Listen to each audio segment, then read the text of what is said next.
Welcome to Channel 18 News. I'm Jim Rogers. As of 11 a.m. Tuesday, May 30th, 254 votes had been cast in the early voting for the June 3rd runoff election for the City of Sulphur Springs Place 6 on the City Council. Dan Frontenberger and Brad Bergen are candidates for that position. Hours of voting on Saturday, 7 a.m. until 7 p.m.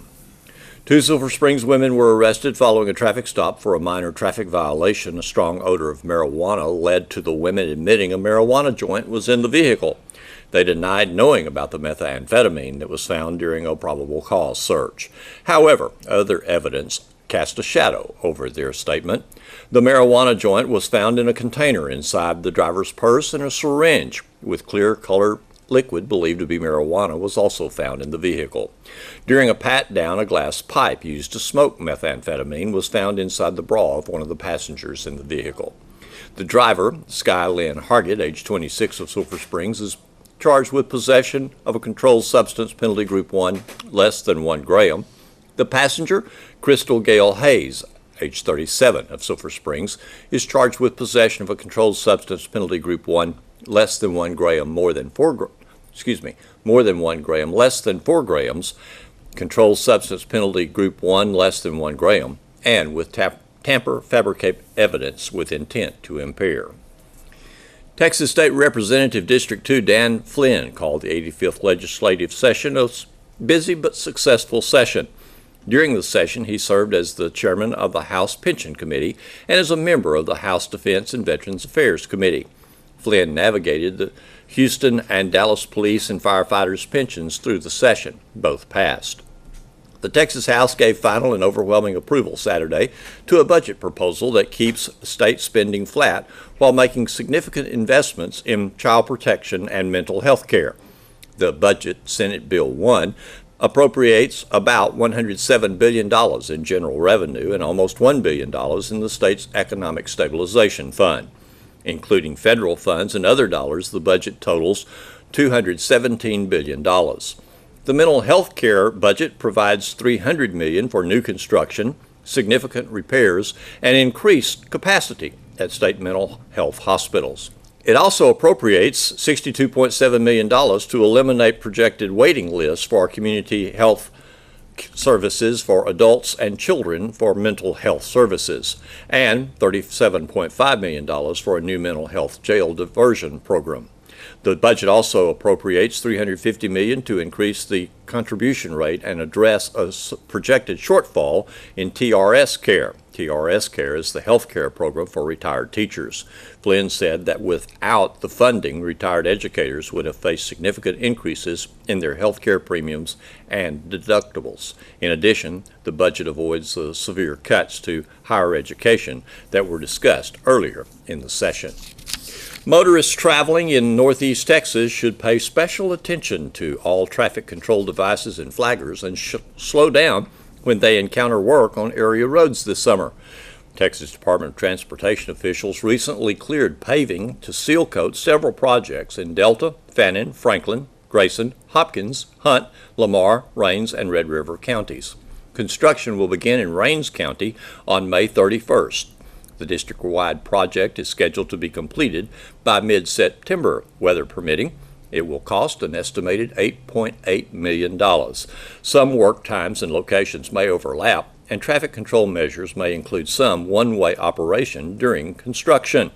The May 31st start in Rains County will work its way north through Hopkins, Franklin, Delta, Lamar, and Red River counties by the end of June. Why save the bees? The Wood County Beekeepers Association has a 3-week project going on in Winsboro. Did you know that honeybees are an important part of our ecosystem? They pollinate a third of the foods that we eat. The 3-weekend learning opportunity for everyone is June 3rd, 10th, and 17th, 3 Saturdays during Winsboro Farmers Market, 8 a.m. to noon. You're invited. It's fun and free. Here's Mary Smith, president of the Wood County Beekeepers. You have brought a painted beehive. I did. We have 10 hives that artists have painted for this event. And I brought one of them along that has kind of a graffiti theme to it. It's a collaboration between two artists who I won't mention because secret.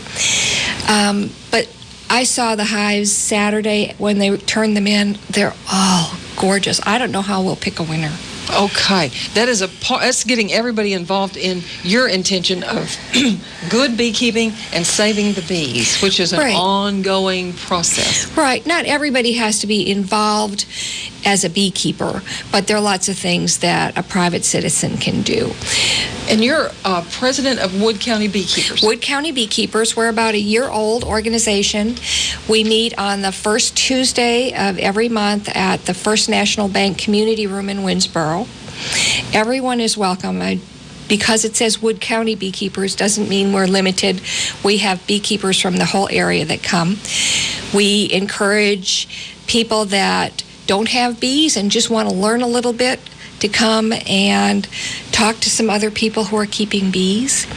We have some beekeepers that have been keeping bees for 30 and 40 years, and some that don't have bees yet. So there's a lot of experience amongst the members that can be dispensed to the newer, more interested people. Absolutely. Really interesting. And bees, they will say that if you ask one beekeeper for the solution to the problem, you'll get one answer, but if you ask another one, you'll get a totally different answer. And it's true, because these are insects, and they kind of do their own thing. So you're always guessing at what they're thinking. Okay. Well, why do we have to save the bees? Bees, honeybees are not actually native to North America, but they've been here since the first Spanish and early settlers came here, and they've pretty much made it their home. Bees pollinate a third of all the food we eat. All of the watermelon and apples and almonds, all the fruit type plants, and even some of the plants that don't require bees to pollinate, like corn, is wind pollinated, but it has a better production when it has bees pollinating it in addition. Really? And then you have to consider all the wild things that we don't eat, all the flowers, all the trees. A lot of those things need pollination from bees. We have native bees, but they're in the same boat as the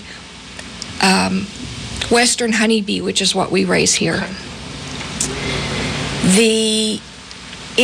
I haven't heard the numbers for 2017, but in 2016, 2/3 of all the honeybees, the commercially raised bees in the United States, were in California in the month of February pollinating the almond orchards.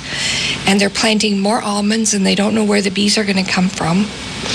I heard someone, and it sounded so odd to me, that lives around here, and he said a lot of the beekeepers around here, they take their hives to California during a certain period of the year. Yeah, the commercial beekeepers do. They're taking semi-loads of beehives to whatever's blooming. They go to the cranberry orchards, blueberry orchards, watermelon fields. Almond orchards are a really big thing in California early February. Each hive holds 50 to 60,000 bees. Wow. So even though there may be native bees, you don't have that huge population. And when they're planting crops, all one type of crop, there aren't other things for bees or native bees to eat. There's just almonds. Okay. So while the almonds bloom, there's lots of food. When they're done, there's not any food. That's why they move them around. Okay, I see. You are associated with the Winsboro Farmers Market. Yes. The Winsboro Farmers Market did a hive painting contest the last 2 years. This is the third year. And this year, the Wood County Beekeepers have kind of taken over responsibility for it. But we're working in cooperation with the farmers market. And all of our painted hives are going to be at the Winsboro Farmers Market, which is on Market Street right downtown, on June 3rd, 10th, and 17th. The farmers market's hours are from 8 to 12. So you can come down You can see the hives that were painted. We'll have people from the club there who, if you want to talk bees, because everybody in the club wants to talk bees. And our award system is a little bit strange. We're just letting customers and visitors to the farmers market vote on the hives. So if you come down 3 weeks in a row, you can vote every week. We're not keeping track. You just vote on the one that you think is the prettiest. You think is the prettiest looking I wish hive. everyone could see the sides of this, and hopefully we'll be able to, if you could turn I it can without turn it a any little bit, danger. yeah. There is, this one says This one-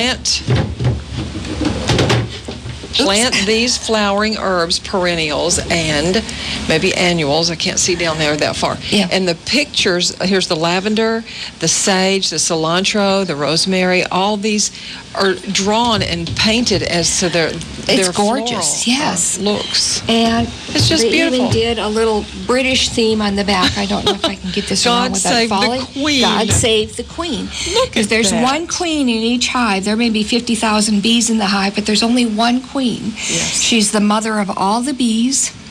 She isn't actually a queen in the sense we think of it. All she does is lay eggs.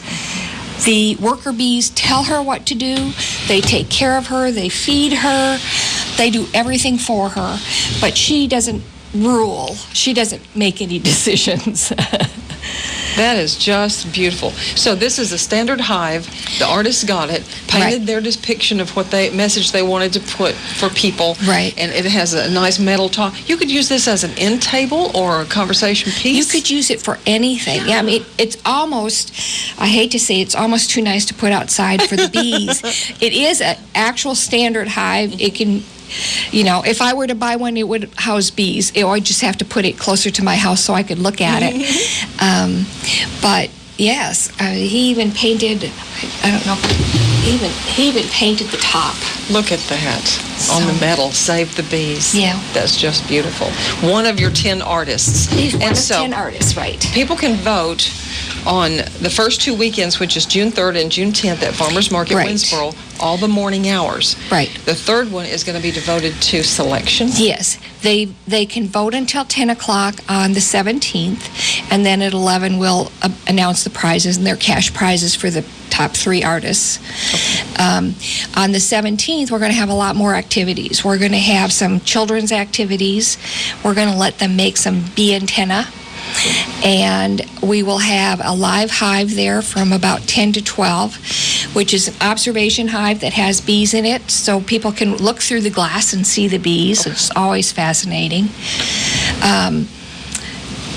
We will, at 12 o'clock, when the farmers market ends, we're going to walk across the street to the Winsboro Depot, to their meeting room, and we're going to do a honey extraction demonstration to show people how we get the honey out of the hive into the bottle that you buy.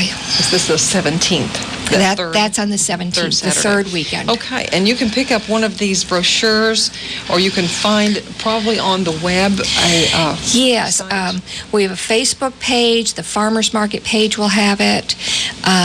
I'm a little delinquent in getting our web. We have a web page, the woodcountybeekeepers.org. Okay. I'm a little delinquent about getting everything on it, but I'll do it this afternoon. That's just wonderful. And so people can buy honey at the farmers They can market. buy honey at the farmers market. There are so many different flavors and varieties of honey. Right. Texas doesn't have a lot of varietal honey, which would be your clover honeys or your sourwood honeys, a lot of the things that you see advertised. In Texas, we don't, or at least in East Texas, we don't have a big cotton crop where we could have cotton honey or something like that. We don't have a lot of things planted. So most of the honey that you'll find in East Texas is wildflower honey, which is a mix of everything. It has things you'd never imagine would be beneficial or that they even bloom. Poison ivy isn't a lot of, and I didn't, until I was a beekeeper, I didn't know poison ivy bloomed, but it has a We don't tiny, get tiny close enough to bloom, tell, do we? and the bees love it. So these different kinds of blooms that Right. they visit, lend themselves to the flavor and the darkness or lightness Yes. of the honey? In the spring, the honey's usually lighter because of the plants they're visiting. In the fall, the honey gets darker and stronger. So it's a personal preference if you like the milder honey, the spring honey, or the little bit stronger flavored honey that comes in the fall. And it is good to eat honey made around where you live. Right. When you buy honey in a grocery store, you don't know where it's from, even though it doesn't matter what they label it. They have heated it, pasteurized it. They have forced it through very, very small membranes to filter out all the pollen, because if they do that, it will never granulate. If you know how honey gets old, it starts to get kind of granular. But because there's no pollen in it, a lot of it is bootlegged from overseas. It's really hard to tell. When we have our honey, we strain it. All we do is strain it to get any, bee wings or whatever might have fallen into it to clean it. So these are the kinds of honeys that you can find at farmers market or from any of the beekeepers in the Wood County group. Right. And we are so short of time to really delve into this, so I'm going to have to ask you, can you come back in June, some point in June, to tell us more and more fully about what the Wood County beekeepers are doing and your big event in Hillsboro? I would love to do that. And I want to invite everyone to come to one of our bee meetings and learn what it's about. The first one will be the first Tuesday of June. So June 6th is the next meeting. At First National Bank in Winsboro. First National Bank in Winsboro. And the time? 6:30. 6:30. Wonderful. We're going to be talking about top our hives. So top our hives. It's a different type of hive. Okay. Thank you so much for sharing with us, and we can't wait to see some pictures of those other hives. Thank you, Mary Smith. You're welcome. Thanks for watching Channel 18 News. Have a great evening.